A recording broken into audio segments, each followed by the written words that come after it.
Welcome into the DNVR Avalanche podcast presented by DraftKings Sportsbook. Use code DNVR to sign up for a new account to get amazing odds boosts every single day.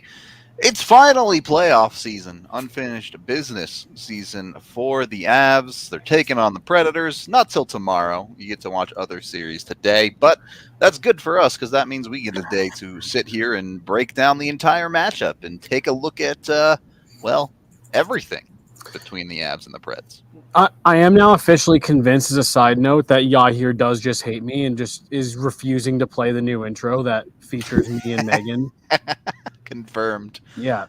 I can't find it anywhere. I've been looking for it for the last week. None of the other producers have a problem finding lost. it. That's so weird, yeah. I deleted my computer on purpose as soon as I got that intro. Yeah, I bet you did. There you go. So, besides the intro, which is our big problem, Avs Preds, first of all, should we talk about how we got here? Because pretty sure everyone was confident this was going to be Avs Dallas. Bro, up until about 30 minutes before it was Avs Nashville, everyone was pretty confident it was going to be Avs Dallas. Yeah, it had big round two energy, San Jose and Colorado. We were expecting that to be Vegas because of that third period lead, and then that major penalty happened, and it's different now. Yeah, so you blew a 4-goal lead to Arizona going into the playoffs, and not just like blew a 4-goal lead, but gave up 5. Like all they had to do was just get to OT, and like you could give up the goal and just get into overtime, and you'd be in Calgary right now. That was the biggest reason why I was fairly confident it was going to be Dallas, because I was like, even if they do fully blow this lead, there's no way they'll blow 5 goals in regulation. It was like, worst case, Arizona ties this in like the last minute, and we're looking for flights to Dallas. Nope. Somehow instead, you get to go hang out on Broadway. Yeah. I'm not allowed back in Nashville. I'm looking forward to it. I've never been. I've heard it's super fun. But yeah, dude, it's crazy. I'm glad I seriously, kind of like AJ, he was doing like preview stuff. I had flights and hotels in Dallas and all that stuff like looked up on my phone. I was like, ooh, close all. I've been working on the Stars preview for like a couple of days, just like putting together a couple of things that I wanted to talk about. Wasn't like super in depth, just like, oh, let's pick some stuff here, pick some stuff there. You know, the usual. When you start to preview these things, you get an idea. And I looked at the schedules and I was like, come on. And here we are. And I'm excited. Nashville was the team I wanted. There you go. Certainly, maybe the biggest conversation is, as we can pull up, do we have Nashville's record? I think we do somewhere. Yeah, look at that. 2 conversations here. One, yes, Nashville did go 3-1 against the Avs, but that does include an overtime win, a shootout win, and the COVID game. Yep, the 15.5 player roster for the Avalanche. So not exactly a ton to take out of the head-to-head series between this team, just given the situations. Not just the overtime. The overtime game that the Avs lost was the too many men call of randomness. Yeah. Dude, both of those games in Nashville this year were just so fluky for the Avs the way that they went. Yeah. So I'm not taking anything out of the regular season series. Maybe not just because of the record, but also doesn't seem like UC Saros is going to be good to go for the series. So yeah, I'm sitting in the press box right now. Nashville is they should be coming out on the ice for their practice here any time now. Water bottles are lined up. Spare jerseys are on the bench and stuff. So I'll definitely be I will pass along what goaltenders are on the ice as soon as we see. There you go. Yeah, as far as we know, and this is really kind of the story of the series, I think UC Saros is not going to be healthy enough for this with the high ankle sprain. And Anybody that's ever had a high ankle sprain can tell you that they are hell to live with. They don't. They get better like at a like glacial pace. And for a goaltender like Saros, who's so undersized and has to rely a lot on athleticism and mobility. That's like one of like that. Yeah, it's like one of those injuries where you're like, nope. Like you're like, can he have the torn labrum instead?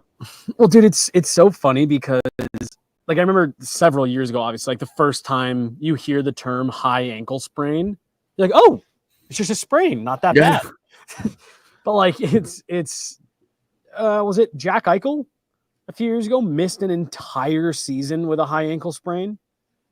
So yeah, like I don't know. It'll be interesting, and it's going to be one of those things where if he does attempt to play through it,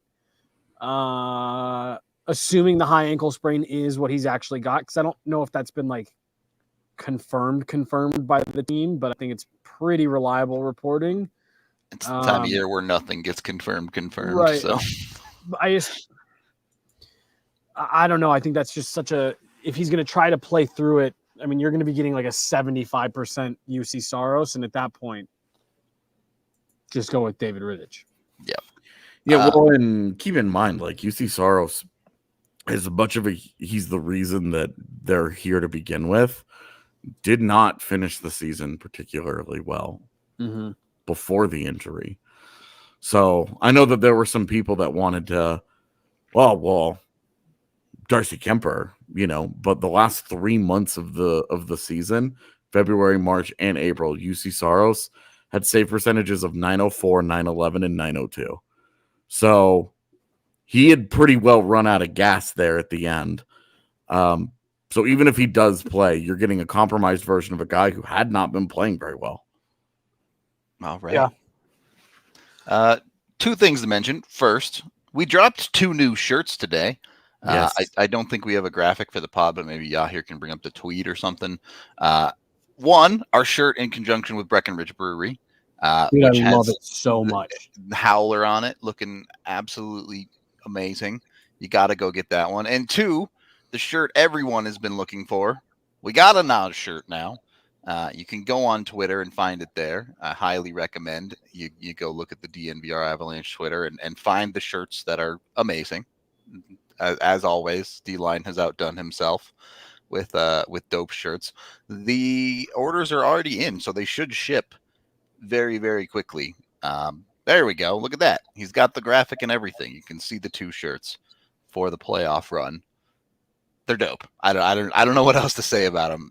They're both awesome. So go get yourself some new shirts. Dude, the Sunrise Nazem Kadri shirt makes me feel like we're about to play some like NBA Jam. What a game! What a game! Feel. It's like the most 80s shirt I've ever seen.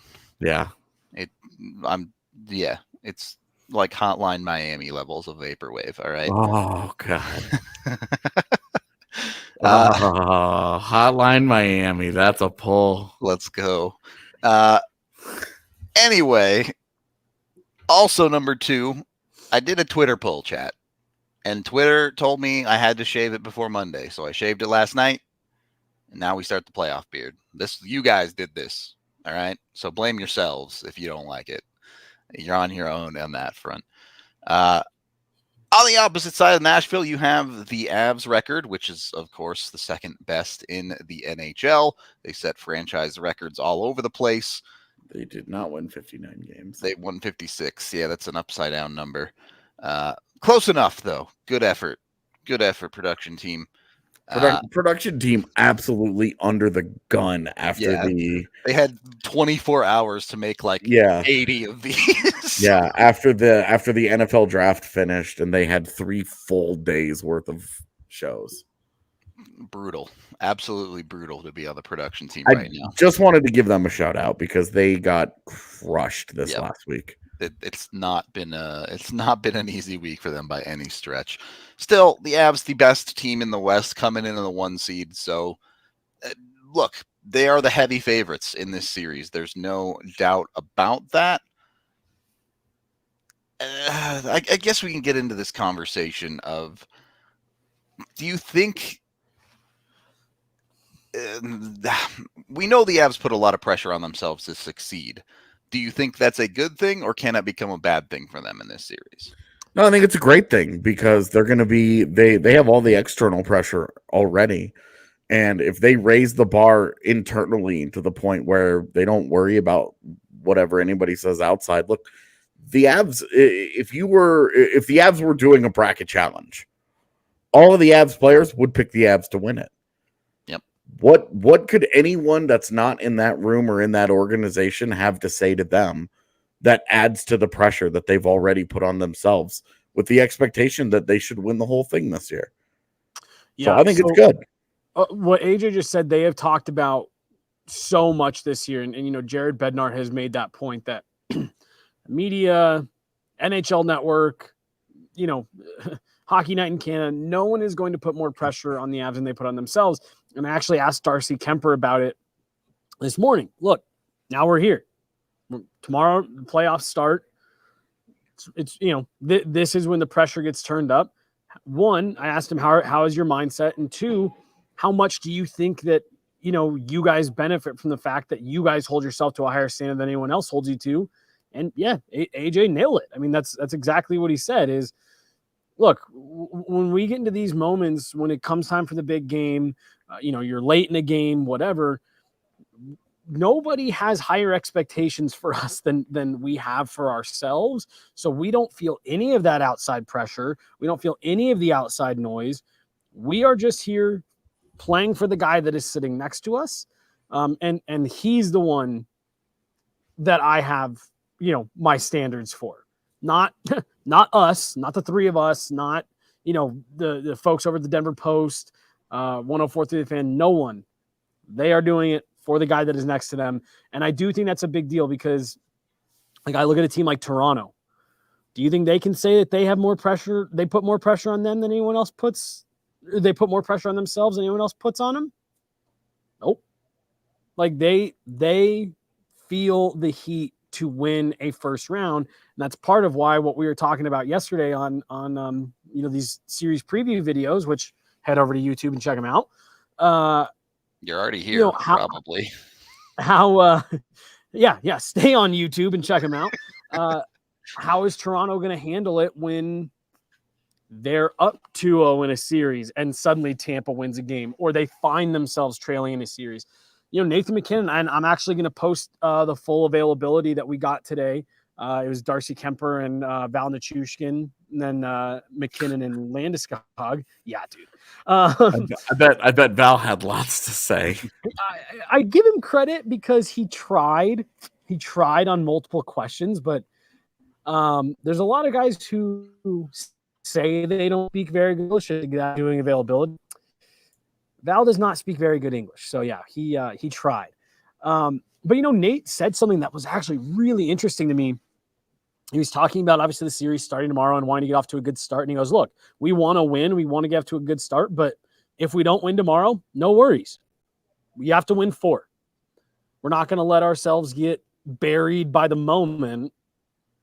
And I thought that was a really interesting statement because a team that is feeling outside pressure does not have that mentality. If we lose a game, oh, well, we just got to move on and get past it. That's a dude who thought that they were in the 3rd round last year after they were up 2-0. Yep.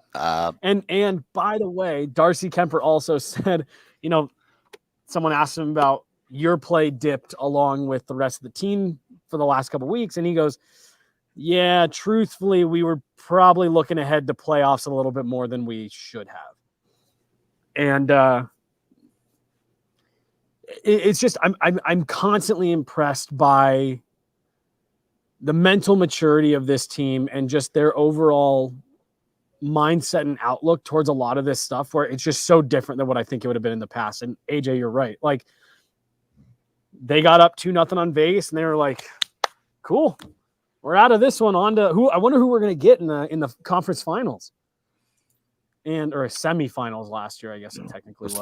Especially because they swept the Blues. So they're 6-0 in the postseason. And they were like, we on our way, girl. This is it. Yep. And so I just thought that was an interesting statement, and it just kind of goes hand in hand with what we're talking about. I think teams that are feeling the pressure wouldn't have that mindset of, their mindset is we have to get off to a good start. We have to win game one, get out ahead in this series. The Avs are like, look, we want to win game one. We're here prepared to win game one, but we know this is going to be a battle all the way. And they're prepared for it. I love the answer. I hope that it's correct. I hope if the Avs do find themselves down a game or two in a series that they keep that same energy. Yep. They stay confident and they keep playing their game. We are brought to you, of course, by Breckenridge Brewery, the official beer of DNVR. You can get it at any local liquor store in the lower 48. You can also find it at the DNVR bar, 8 different kinds on tap. I've already gotten a bunch of DMs from a bunch of people that are like, I'm coming to town. I'm coming to the bar.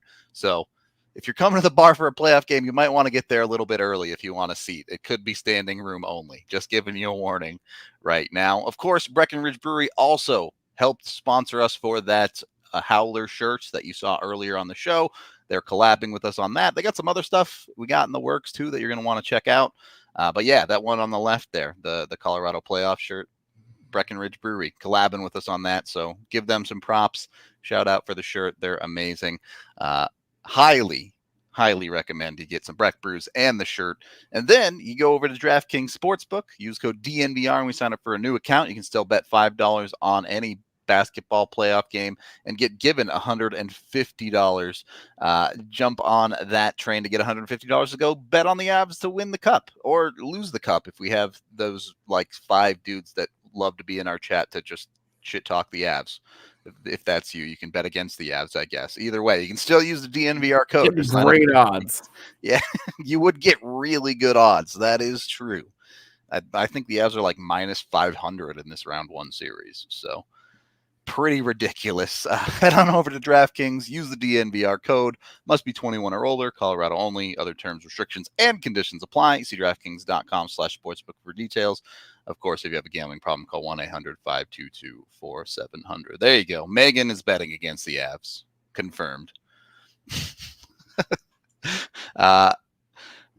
Second period. That's selfish. She just wants a new hook to go down and play for the Eagles as they chase the Calder Cup. True. She knows what she's after. That's all that is. Second period of the DNVR Avalanche podcast presented by DraftKings Sportsbook. Let's get into Nashville's top scorers here because Nashville is maybe the only team or certainly one of the few teams in the league that has a defenseman that can keep up with Cale Makar. Roman Josi with 96 points this year. Depending on who you ask, he's probably going to win the Calder. The Norris. Oh, Jesus. Yeah, the Norris. Can you imagine if a rookie D put up 96 points? Oh, my God. No, I can't. Because I didn't watch Bobby Orr play. But it's not just that Roman Josi played extremely well. It's also that Nashville, for years and years and years and years, has run their offense through their defense.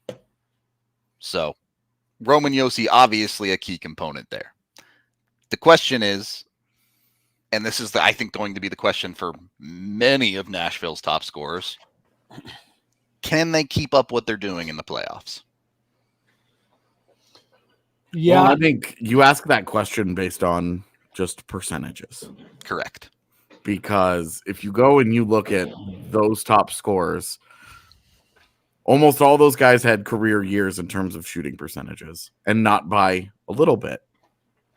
Not like some cases like 10%. It's not like he's a 11% shooter and he had a 13.5% shooting season where you're like, it's pretty normal variance there. Like those things happen.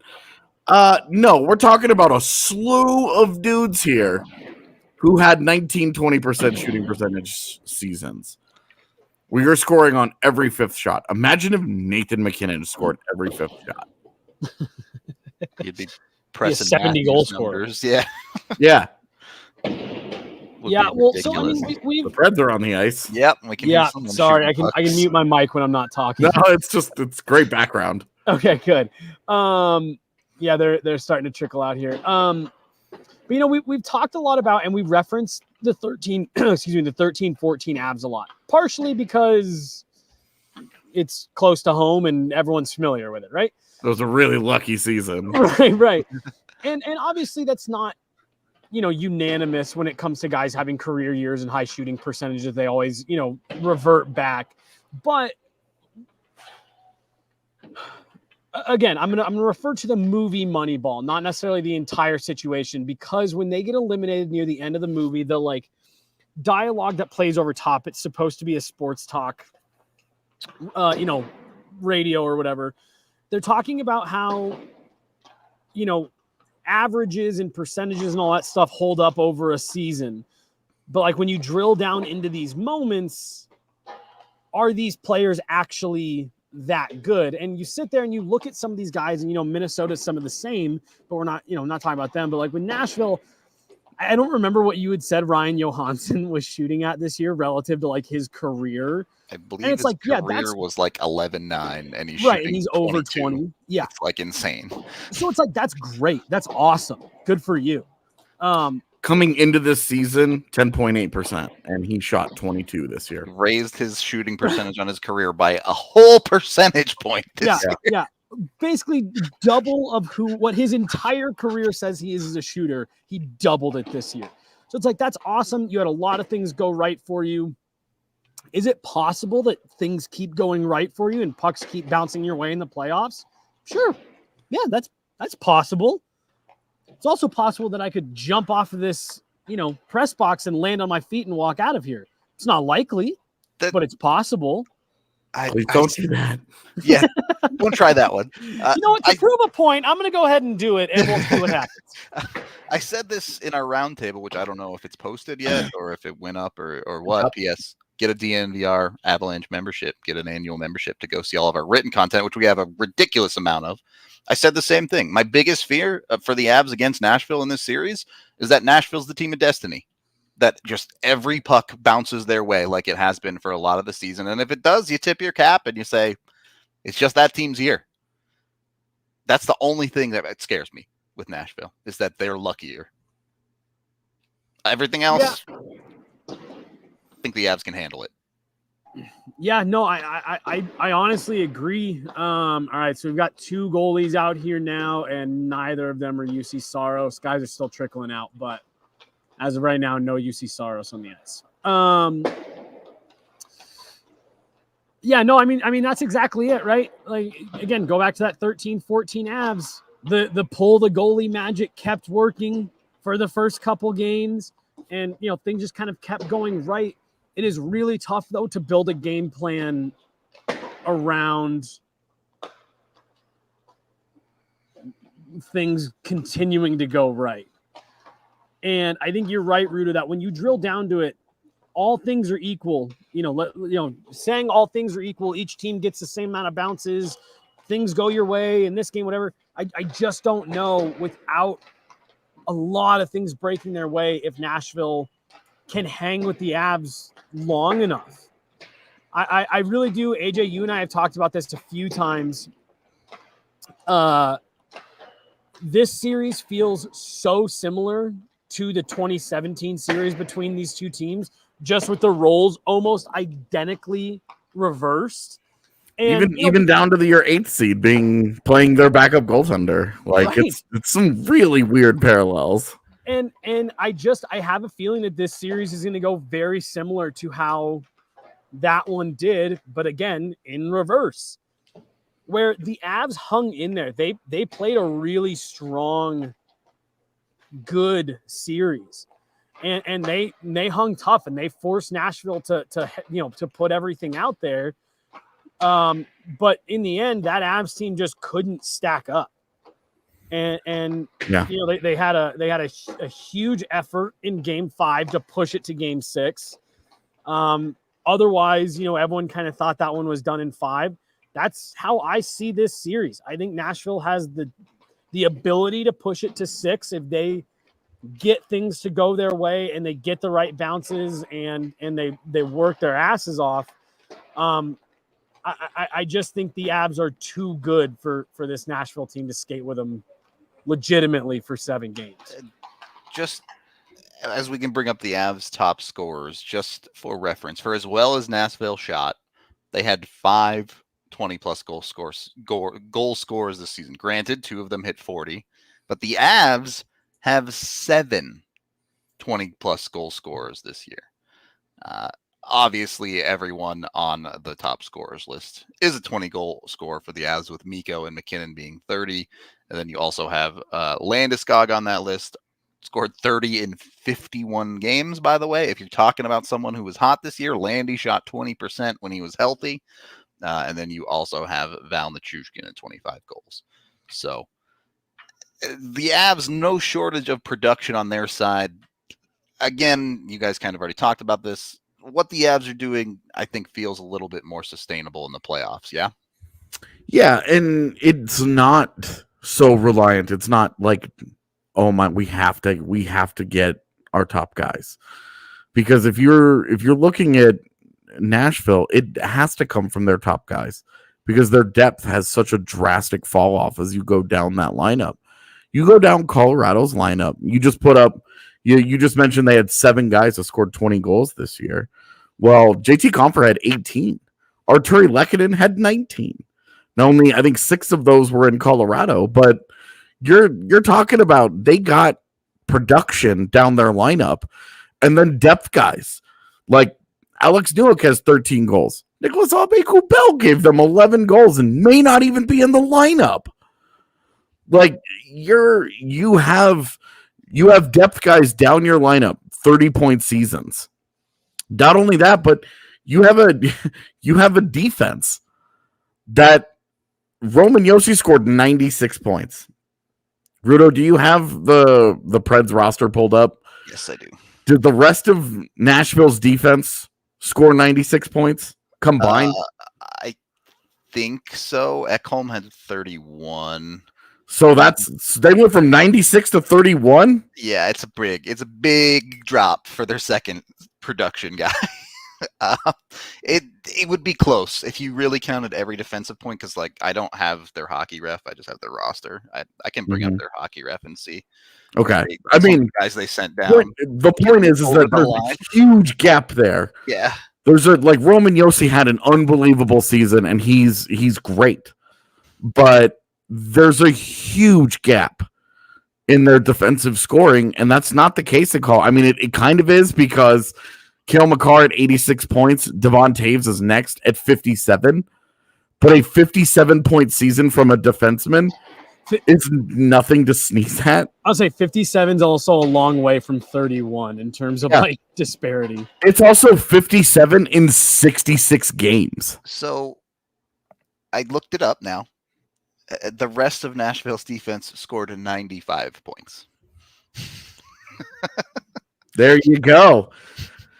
Whereas you look at the rest of Colorado's defense, Sam Girard on a down year had 28 points in 67 games. Eric Johnson gave them 25 points. Bowen Byram gave him 17 points in 30. Yep. It's just significantly more production. Like that, you look at just the defensive production, and you're saying, okay, Colorado's top 4 defenders are producing at a really like their top pairing is essentially a second line, and then after that you have like third and fourth line production out of your defense, out of second and third pairing defense. So the Avs are just that much deeper. It's not just production; it's goals. Obviously, Roman Josi had 23 for Nashville. Ekholm was next with 6. They have a couple with 3 and a couple with 1.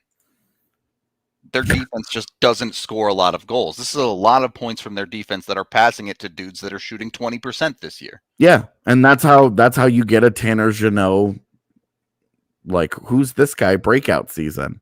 Yep. And whereas you look at Colorado's defense, and Sam Girard had 5 goals, and you're like, okay.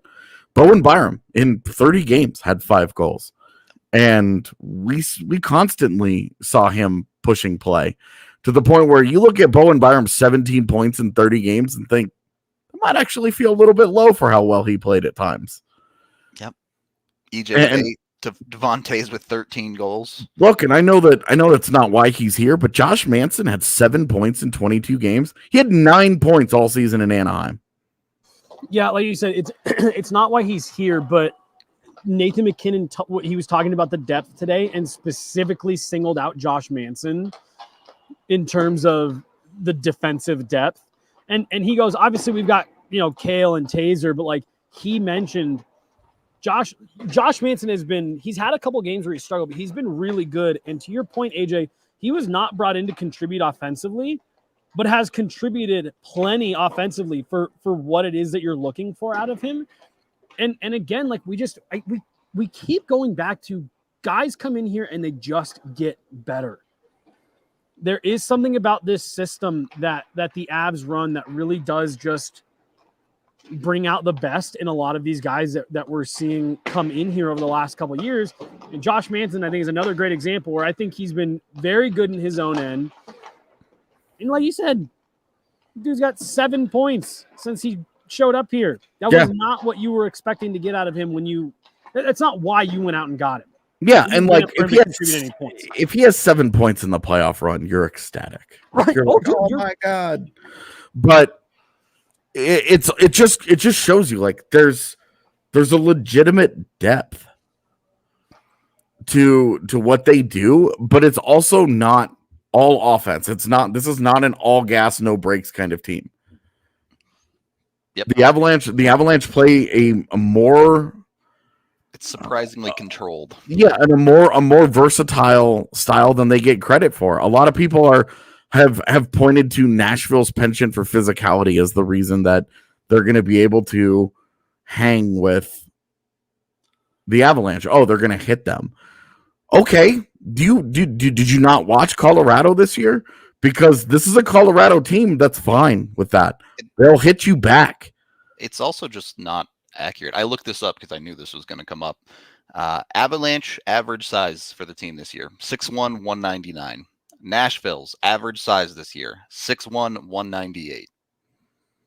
They're the exact same size. They're not bigger. They're not heavier. These are two teams that are at worst evenly matched physically for the Avs. And I think it's just not a concern because you go and look at the lineup and you're like, okay, so Nashville has some guys down its lineup that will hit you. But you look at like their top guys, that top unit.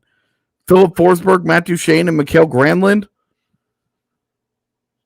That's soft.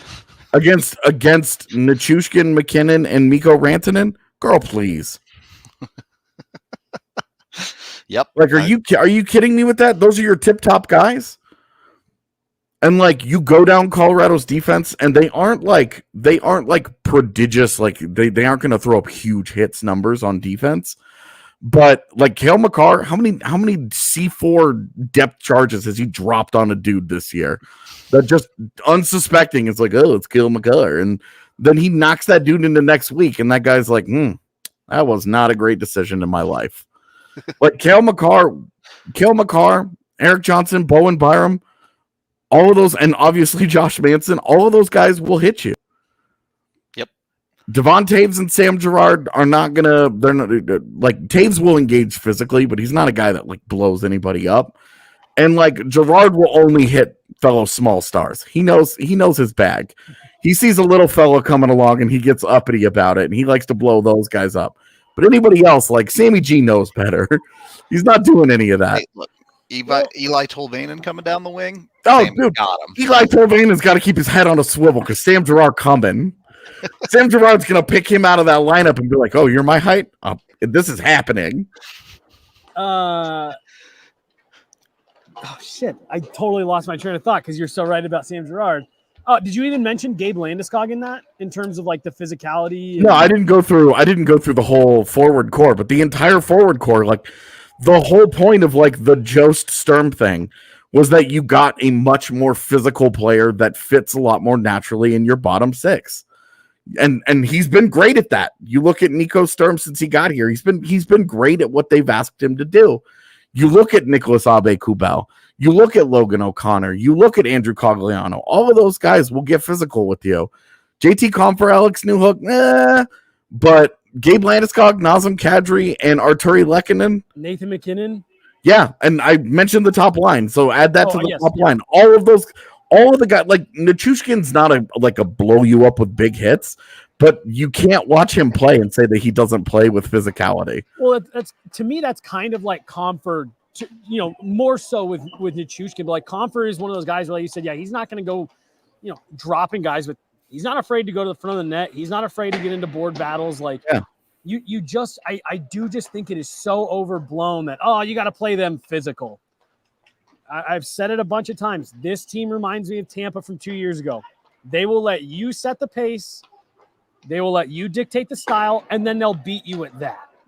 Well, if you're about to take a big hit, make sure you're taking it off of something you bought from Lightshade. So jump on Lightshade, get 20% off when you use code DNVR. At checkout, you can check out online at lightshade.com, one of their 11 locations in the Denver metro area. And if you're taking too many big hockey hits, they got Escape Artist for you, the #1 topical brand in Colorado. They have a bunch of different products ranging from 1-to-1 CBD to THC all the way up to 20-to-1. It's super easy to use. You just rub it on wherever you're bothering, whether it's like your wrist, maybe a knee, maybe you took a shot to the midsection. You can just rub it in there. It starts working within 10 to 15 minutes. Super fast, super easy. Escape Artists, got to jump on it over at Lightshade. They also have various other products, including their transmucosal speed strips. It's a strip you dissolve in your mouth, and Escape Artist infused joints. Plenty of other stuff to go check out if you have joint pain and things like that. So jump on it, get yourself some Escape Artists at Lightshade. Again, 11 locations now open in the Denver metro area. Also, be sure to subscribe to the DNVR YouTube channel and like the video here. That helps us out a ton. If you haven't looked, there are 8 other videos to watch that we dropped today, including playoff previews for all of the series that include graphics like you've seen on this show and highlights, because we're allowed to do that on non-live shows. So go look at all the highlights, go look at all the series, go make fun of us when you think our predictions are dumb. And we also have a 2-hour-long bonus pod from Jesse and AJ, who talked about all of the storylines that we didn't really talk about much this season. So go check that out, too, if you want to hear their thoughts on the league as a whole and all the dope stuff that happened this year. It's a good little debrief pod before the playoffs really get going. So check those out. Like, subscribe here at DNVR. We hit 20K on DNVR, which is awesome. I want to be at least 21K by the time the playoffs are over. They go the full 2 months, it should be more than that, but I'm setting reachable goals. Okay, third period of the DNVR Avalanche podcast presented by DraftKings Sportsbook. Let's talk X Factors. Bring one up, Yahir. So I put Gabe Landeskog here. I am going to give AJ time to talk about Alex Newhook also, because I'm sure he does. But I put Gabe Landeskog because I think he's one of the bigger question marks going into this series. He wasn't able to get into a regular season game. We're not 100% sure how healthy, how good he looks. Jesse, I know he talked today, so I'm sure you have something to say from the interview. Where are we at with Gabe? Yeah, no, I mean, he looks good to go. He was adamant that he is good, 100% healthy. He said that it was an injury that, kind of like we've known all along. So there wasn't any one game where something happened that made it worse. It was something that was getting progressively worse throughout the season. And they just felt it was time for him to, go get that taken care of before it got really bad. But no, I mean, he's 100% good to go. He's skated full participant with the team the last couple days. I think there's a couple X factors in this series, but honestly, Rudo, I actually really like this one because especially the way they've got the lines configured right now, he is going to kind of be the big gun on that second line. And, we were talking about matching up earlier. AJ was saying McKinnon, Rantanen, Nichushkin versus Nashville's top guys. Cool. You want to match your top guys with that line? Sweet. The Avs will roll Landeskog, Kadri, and one other, Lehkonen, Burakovsky, whoever, and that's going to be a tough line to handle. So he's good to go. Who do we like there in that spot, in that third spot on that second line next to Landeskog and Kadri, assuming that Kadri is healthy enough for tomorrow? So this is not the answer to your question. If it was up to me, I would have Nichushkin there and Burakovsky with Mikko and Nate. With it as it's currently constructed, I like them starting with Lehkonen there, just because that kind of gives you the same look as a Nichushkin, where it's just like that's kind of your true shutdown line. You match that. Make your third line too soft with Burakovsky, Newhook, and Comfer. So that's part of why I would flip the other one. I don't know, because like it's one of those things where I think Lehkonen goes on that line better. I think that's a better fit, but also that is by a mile the most skill Alex Newhook will have as a line mate all season. So like you sit there and it's like, okay, maybe you start it that way. And if you're getting what you need from a shutdown perspective out of that second line and your fourth line, then okay, you're fine with Newhook and Burakovsky just kind of teeing off. And, that kind of becomes like a really JV version of the three-headed monster, where, Burakovsky's maybe your McKinnon, where he's just like the raw shooter. Newhook's your setup guy, but has scoring ability like Mikko. And then Comfer is kind of your dig it out down low. So I'm fine starting it that way, but I like Lehkonen on that third line better. Question will be, I think, because I don't think that John Hines and Nashville are going to want to go top on top. I don't think they're going to want to go best on best, because I think they know they'll lose that, and that's their best chance to win. If you consider that they would want to avoid the top line on top line matchup. Now, going to be hard to do in Denver because Bednar gets to pick that matchup. He gets to dictate that matchup, and he likes best on best. And when you have a very, very, very good top line like Colorado, of course you like best on best. But which of those alignments is best suited to handle Nashville's top line if they're able to get that top line away from McKinnon? I think it's Gabe, Nuke, and Kadri for me. Yeah. Okay. Well. I'm sorry. Lucky on the asking third of line. what Yeah. is? Yeah. I think it's probably Gabe, Kadri, and Lehkonen. Okay. If they try and go after that third line, if they try and pick that third line, then if they try and go Burakovsky, Newhook, Comfer, whichever combination, because that line could easily be, I think that line probably will be Newhook and then Comfer at center and Burakovsky on the right wing. But if they try and pick that line, can that line handle the defensive responsibility against that top Nashville line? Can it just survive is what I'm asking. So I think the answer is probably not, but the real answer is Bednar can switch that up mid-flight. He'll just drop Lucky down to that line if that's the way things are going. And that's the thing is swapping Lehkonen and Burakovsky enough of a chess move so that you can live with it. At that point, then you're comfortable with either matchup. I think the chess piece there that makes the difference in that matchup. I don't know if you love it, but I think it'll get you by at least. And I think getting by is is like your goal in that situation. Right. Well, if it's the third line they target, if it's the second line, I think you can just live with it. I think the other thing too that this, and maybe this is Colorado's real X factor in all of this, and where Jared Bednar just has such a trump card, assuming everything stays healthy. Depending on what D pairing you roll out with that third line, like if you get into Nashville and you see that they are trying to target that third line, okay, cool. Then you just make sure every time you roll that third line, you're rolling them with Makar and Taves, and or Manson Girard. And I think suddenly you feel much better about it, even in the construction of Burakovsky, Comfer, Newhook. I don't think that's the ideal forward line you want trying to play the shutdown, but with that combination combined with one of those two top D pairings, I think you feel pretty good about it. Yep. All right. Do want to get to the Nashville X Factor because I know Yahir's got to go pretty soon. On Nashville's side, I essentially took their version of Alex Newhook as the X Factor, and also noted, loved player by AJ Hafley, Phil Tomasino. Good rookie year for him. Solid. Yeah, well, it's respectable. His role, I think, is going to be interesting in the postseason because I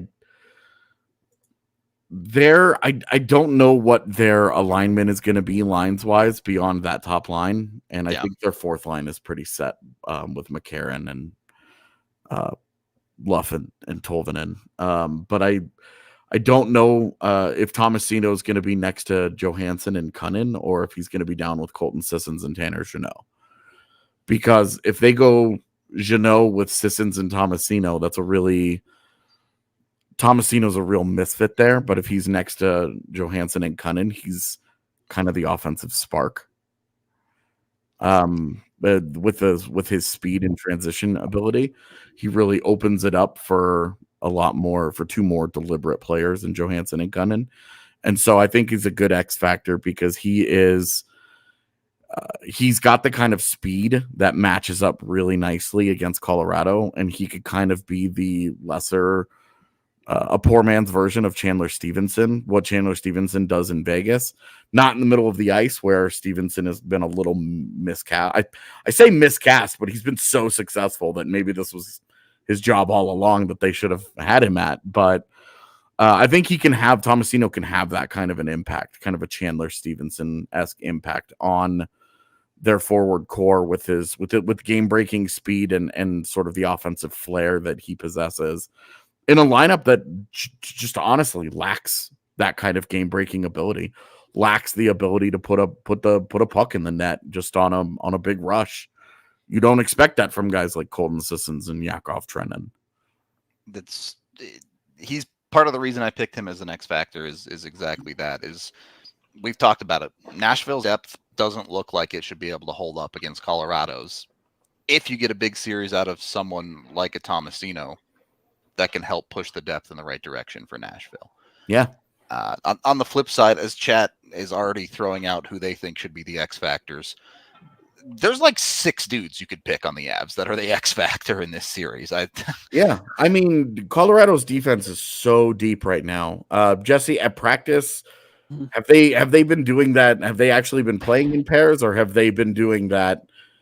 We've got 9 defensemen, so everybody plays with everybody, and you don't get to know anything. And it's honestly, the last couple of days have been a lot of like warm up, really high energy drills, and then straight into special teams work. Yeah, I'm not surprised by this. So you're not doing real systems work anymore. So right. You don't know them yet. You're just never gonna know them. I'm fairly confident it's going to be Taves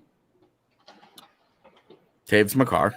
Taves, Gerard Manson, and then Bednar has maintained pretty firm that from there it's going to be kind of a toss-up for that bottom pairing, whichever guys are playing the best. Obviously, I think Byram is there, slots in pretty automatically. And then I think we are going to see a healthy rotation of Eric Johnson, Jack Johnson, Ryan Murray. Ryan Murray, Bednar keeps talking about a lot that he's getting closer. He was playing his best hockey of the year right before he got hurt. Mm-hmm. So I wouldn't be surprised if they wanted to give him a look in there early on. But Bednar keeps maintaining, if we go where we want to go, we're going to need everybody. So we'll get a healthy dose of everyone. But I feel fairly confident in saying that top 4 is pretty set. Makar, Taves, Gerard, Manson. I think that's it, and I think that Byram and EJ is where it's going to start. And I think if you actually dig into how those guys have played with each other in the really, really, really small samples that exist with that with that alignment, the results have been really, really good overall. It's just the big mistake with both Manson has hurt him in his time here so far, and with Eric Johnson, you're kind of just trying to figure out which Eric Johnson you getting on that day. You never know. Yeah. So I think that that's where they start. I do agree that you're good enough back there that you're probably going to see a rotation. And I really think Jared Bednar, because I asked about Ryan Murray when they were in Winnipeg, and he said probably not for game one, but he's definitely an option when he's good to go. And so I think he's antsy. I think he saw how well Ryan Murray was playing, and that was the first time that we really saw Ryan Murray play up to his potential in Colorado for those couple of games. And so it's easy to dream on that. But if you put him next to Byram, it's really easy to dream on that third pairing being much, much better than almost any other third pairing that they are going to see in the postseason. And certainly that third pairing would chew up, and even with Eric Johnson should chew up whatever Nashville throws out on their third pairing. So other things to talk about in this series. AJ, did you want to get into the special teams numbers at all? Yeah, I mean, I think it's an important part of the conversation. We always joke about, penalties go away in the playoffs. It's not true. Penalties actually go up historically in the postseason, just from a data standpoint. It's like a 6% increase in penalties per game. So that's going to matter. And where these teams are, it's actually kind of funny. They're basically identical. In power play percentage, they finished 6th and 7th. Nashville was at 24.4. Colorado was at 24 even on the power play. And on the penalty kill, Colorado got all the way to 15th. Keep in mind that on January 14th, they were 31st in the NHL. They got all the way to 15th and finished at 79.7. Nashville at 79.2, finished 18th. The big difference is that Colorado draws a ton of penalties, and Nashville has a penalty taking problem.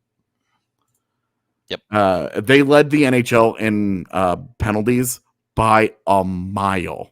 They took 391 penalties this year. 357 was the next closest. Now, a lot of majors in there. Sure. Because they had 58 fights or something. Insane. Yeah, they had a lot of fights.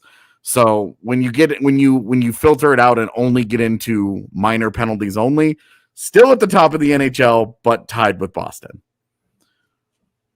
Okay, so not as egregious, but still bad. But yeah, Colorado's 12th in the NHL in minor penalties taken. So a significant difference there. Yeah, so that's a thing. That's a thing to consider. Nashville also did lead the league in penalties drawn, but again, that factors in majors and the fights, which are canceled out every time. Yeah, which get canceled out. The Avs were 4th in penalties drawn, but only had 22 majors. Yep. So, yeah. Yeah, and Blaze, I have not gone back and looked in 10 games. Yeah, I haven't gone to look at the 10-game stretches yet. I'm still working on that stuff, but I do think that's how we should really measure these things, is in 10-game samples, because they're just so streaky. Yeah, exactly, because special teams are the streakiest parts of teams, the streakiest aspects, which makes sense because they only get a couple of minutes per game, and sometimes not even that. Sometimes you get an 0-for-1 on a power play and you had 11 seconds of power play time. Yeah. All right. Anything else we wanted to touch on? I see chat talking about the Kadri factor a little bit, but we could go I mean, I would say I am fully down to open up the floor to chat to ask any questions that they have about the series, anything that we might be concerned about, any keys to the series. This is it. This is the first big matchup. Last year it was, how are they going to handle Ryan O'Reilly, and what were the Blues going to do with the Ryan O'Reilly chess piece? For 3 games, Ryan O'Reilly went head-to-head with Nathan McKinnon and got the shit kicked out of him. And then in the 4th game, they avoided him completely. They avoided that matchup completely, and Ryan O'Reilly ended up producing really quality underlying numbers, and the Blues still got the shit kicked out of them because they just weren't very good. I see something similar this year, in that the forward group from Nashville is too top heavy.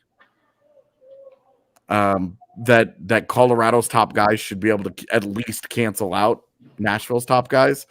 And if you get into the battle of the depth, the Avs are much better suited in that both at forward and on defense. And in net, obviously, Darcy Kemper versus UC Saros would have been a good matchup. But Darcy Kemper versus probably David Big Save Dave. Yeah, Save Dave. Not as good. I mean, come on. You're just asking too much of the guy at that point. The only thing I was going to add was Colton Sissons should be Nashville's X factor. Yeah. He's got the magic. Dude, he's Joe Pavelski light. Yeah. Yeah, he is. If you go and you look at his career, I think it's like he has a handful of. He has 3 hat tricks in his career. The most recent one was against the Avs. Mm-hmm. Doofs asks, how do we feel about Duchesne against the Avs? I always think about Duchesne scoring on us and us putting up 4 within minutes after that. I believe it was 8 in 9 minutes. Yeah. It was outrageous. I think there's any bad blood there. Yeah. So this was also something that was asked this morning at availability to Nate and Gabe. And, again, I really do just get the sense that they aren't concerned. I don't think they hold any bad blood. Nate was very complimentary of Duchesne. Had a great year this year. Good for him. Huge breakout. He needed a change. And he's like, when we got a good return, we aren't concerned about that at all. So I don't think I don't think the players care too much, but I think there's definitely something in it for the fans. And for Matt Duchesne, like, you are going to get the most determined version of Matt Duchesne that you will ever get. One, not only because of who he's playing, but 2, like, he knows that everyone's saying this is a fluky year for him. It'll never happen again. It's not sustainable, yada, yada. So, like, he'll have some jump, but yeah, I do think he's going to get booed every time he touches the puck for sure. I don't believe them flat out. I think there's bad blood. And I don't there's 4 guys remaining from those. Yeah, there's not a lot. Yeah. But I think that there was a deep rift. Some hurt feelings for sure. And I think that that's not their primary motivation. Like, Nathan McKinnon doesn't have a picture of Matt Duchesne on his wall. Like, we're going to crush you. And it's like, yeah. He punches every time he leaves the room. But yeah, it's not like that. But I absolutely think that it's going to make it just a little bit sweeter when they win each of the games, that they're just like, yeah, what? Like, you want it out of here. This is what you got. Where's your career been? How many playoff games have you won in that time? I do think that there's an element there. And I think that if he rolls down the wing, I don't think Eric Johnson's gonna have any issues putting him into the wall. And he'll probably think it's the greatest thing in the world and move on. I think it'll be great. Rusko asked, who gets assigned to Forsberg? Who gets the assignment to shut him down? That should be Taves and Makar. They should hunt that as hard as they can, and Colorado should try and go best on best. No need to get cute. They should try and go best on best, and it should be Taves and Makar. As soon as he gets out there, as soon as the Granlund line, Forsberg, Granlund, Duchesne, as soon as those guys get out there, over the board comes Taves and Makar all series long. That should be a hard matchup for Colorado, because you have essentially one of the top 3 or 4 pairings in the entire NHL. Erase their top line and make somebody else on that team find a way to beat you. Yeah. All right. I don't see too many more questions. Rob, with the meme, how many too many men penalties do the Avs get called for? I'll say 1 in the series. There you go. And I bet it's in Nashville. All right, so let's get to wrapping this thing up with prediction time. We have a graphic. Thankfully, everyone picked Colorado, but we have pretty varying numbers here. Yeah, we have Megan with the bold claim that it's somehow going to go 6 games. 6. I like I said earlier, I could see it getting to 6 if one of the games breaks really well for Nashville. Or if they get like what Colorado got in that series where Andrew Hammond made like 45 saves and it was a total fluke win. Yeah, and so like that type of stuff, I could see this getting to 6 games, but I really do. I think this will be a hard fought series that the Avs just are better in. If Saros was healthy, I think 6 is totally reasonable. But with no Saros, it's really hard for me to get there. I think it's I think we're gonna see like a 6-1 win tomorrow. Like I think they're going to house Nashville in game 1. Come out heavy, because they're going to come out like absolutely on fire, and they're gonna be the deepest, most complete lineup that they've had all season long. And I just think they're gonna set the tone for the series where they're like, you guys don't belong in the same building as us. I just think it's going to be, and then from there, I think it'll get a lot more competitive. But if the first period tomorrow is tied at the end of it, I think it's a letdown. Megan standing up for her own choices here. I picked the sweep because sweeps are fun. As far as I'm concerned, the Avs are looking to go for 2 for 2 for first round sweeps. So why not keep the streak alive? All right. The real politics bringing up this. We talked about this after game 82. They won like 8 or 9 games in a row after that 4-5-1 stretch. It was like they went like 19-4-1 in the next 2 months or something insane. So they were pretty good after their last 4-5-1 stretch. Put it that way. Yeah, I just think we're going to see, and some of this hinges on Nazem Kadri being healthy enough to play tomorrow. For sure. Even at a 70% Nazem Kadri, you should be like fine. Nashville's not deep enough that they could turn, like Colorado could hunt a Kadri line like against like their fourth line, knowing that Naz is compromised a little bit. And go from there and like give them a different look until he feels 100%. But I just think that we've seen them come out on home ice and just be dominant this year, just dominant. And this is the healthiest they've been all season. And I keep stressing this. We have yet to see a single game this year, not one game. Yep. With their top to bottom lineup. And it's going to be game 1 tomorrow against Nashville with their backup goaltender. Like, I'm sorry, but this has Nashville. Yeah. This has all the makings of them getting absolutely freaking bodied tomorrow. And then I think game 2 gets a lot more competitive from there. But I think there's going to be some shell shock. And it feels like it's that recipe for them just getting run through. The Preds just getting run through and then adjusting from there. I also don't think John Hines is a very good coach, so I think he's about to get bodied too. Fire off, AJ. Let's go. Yeah, I mean, I haven't thought John Hines was a good coach his entire. I don't disagree with you. Yeah. He hasn't really done a whole lot anywhere. Yeah, he is setting up to be the successor to the Paul Maurice. How is this guy been 13 years and he's gone to the playoffs 3 times? And you're just like, what is going on here? So I don't think John Hines is a very good coach, and I think Homie's about to get worked. And I think this is going to be a short series, and I think it's going to be a cathartic series.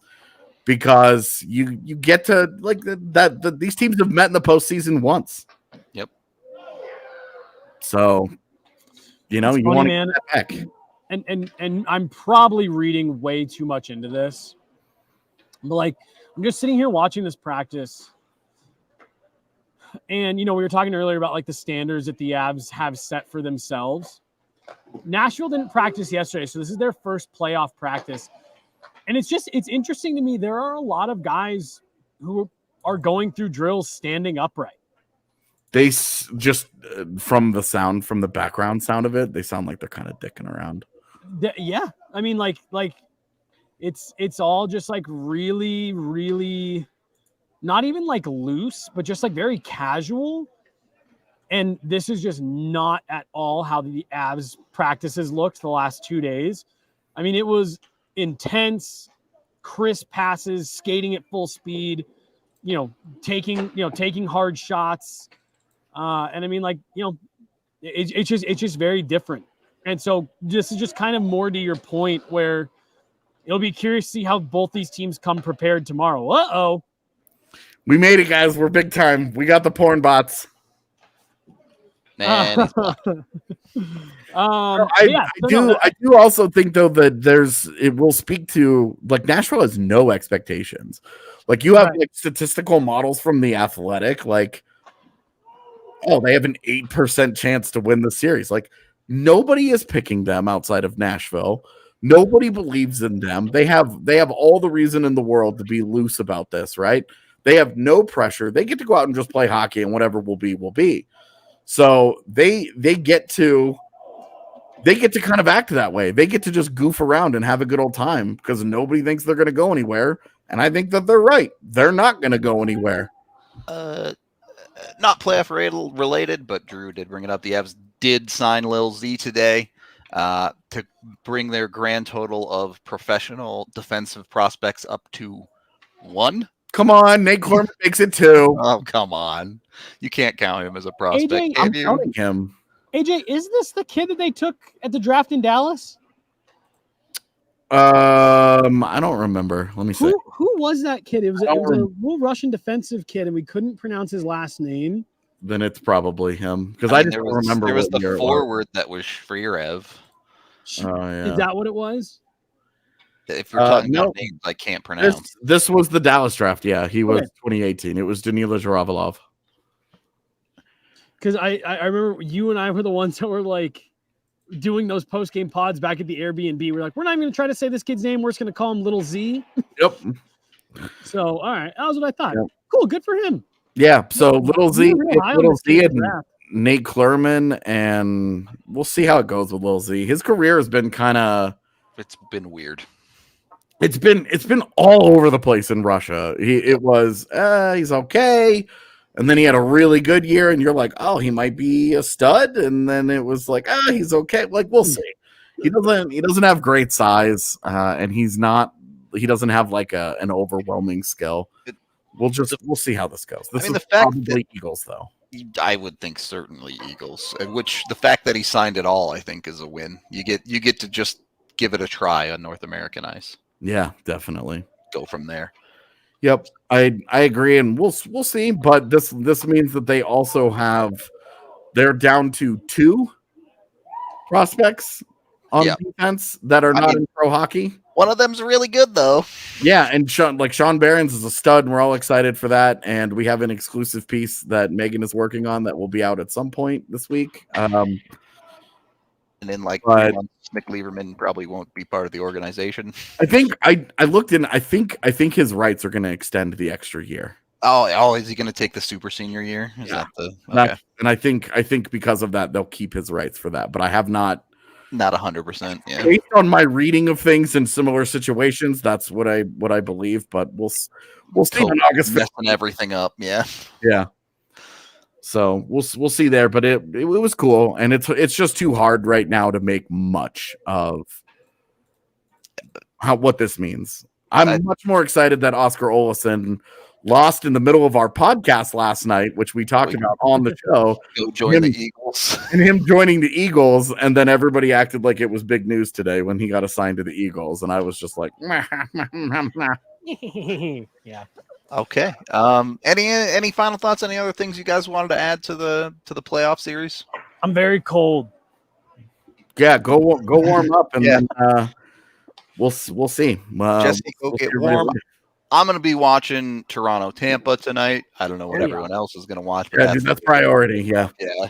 I did think on the pod yesterday that Jesse and I did. It might have been the preview. I don't know. We did a lot of talking yesterday. It was a lot. Jesse mentioned that he will be catching the end of Edmonton, LA on a consistent basis. And then I looked at the schedule tonight and I was like, how about that? Catching the end of Edmonton, LA. Well, how about that? Yeah. I I plan on catching at least a bit of all 4 games tonight. They set up so that you can kind of pop around the way that you get the intermission split. Yeah. Multiple screens. And you know what, Michael? I'm wearing a hoodie and a vest. This press box is just freezing. AJ can vouch for me on this. Multiple layers. Even I have to layer it up in that press box. It is very cold up there. And there's just like a constant breeze. Yeah. I don't know where it's coming from. Also, if you need to warm up, we have 2 new shirts that we just dropped that you guys can wear at the same time. Double shirt it. To try and stay warm. Buy one that's too big. Bam. Could be nasty on the inside and then howler on the outside. There you go. Easy life. Okay. Like we just described Kira. We're going to get out of here. I am excited for this weekend. The first round is always amazing when you just wake up and watch hockey literally the entire day. So looking forward to that. Should be fun. Other than that, we're going to get out of here. We appreciate all y'all hanging out. Go watch all of our other previews and stuff. We got $1 million of content. It's roughly $1 million worth of content. I just made that up, but go watch it all. We love all of you, and we will talk to you pregame before game number 1.